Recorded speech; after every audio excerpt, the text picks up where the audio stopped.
Joining us now, Republican Congressman from Florida, member of House Foreign Affairs Committee, U.S. Army veteran, Representative Brian Mast. Your reaction to Leo's thoughts about DeSantis going after Big Pharma, your thoughts, sir? Look, I know the governor well. He's of, by, and for the people, not of, by, and for the corporation. That's what this is all about. That's what he's looking at. Let's look at a policy. The policy doesn't make sense. There's a more affordable way to do it. It's through the auspices of competition, not because some taxpayer is paying the bill for somebody else's health care. That makes sense. Let's put it into practice. That's all the governor's asking. I also want to get your thoughts about the Chinese spy balloon. Of course, we now know that the balloon was capable of spying on communications and was part of a larger spying effort by China's army. Now, of course, today, the Senate holding a hearing on that balloon. Let's take a listen from earlier today.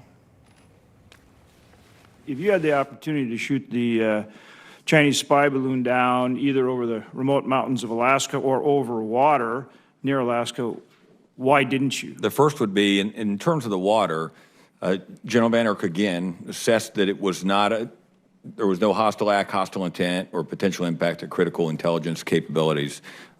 More so, he was continuing to characterize the system. And it's for us now, looking back, there is an assertion that we were absolutely certain that it was, in fact, conducting surveillance. Your reaction, Congressman?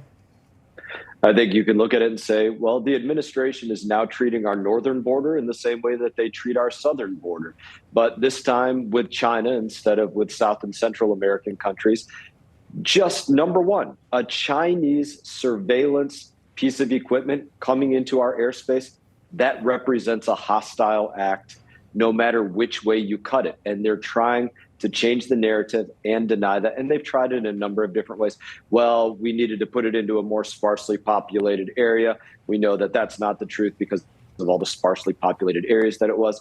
It wasn't sent without the intent of doing something to the advantage of China, to the detriment of America.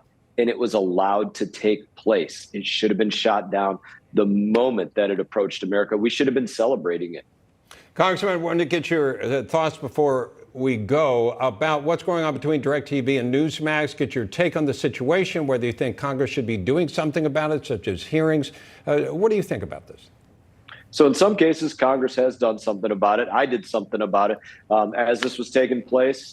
Spoke to some of the executive team there that I know from the Florida area, learned about the issue, wrote letters about the issue myself and along with others. And so hopefully this is something that Congress does actually take a look at. It's another attempt to silence other points of view, and certainly in this case, as we would expect by them, the conservative points of view. And this is what Congress is having hearings on today.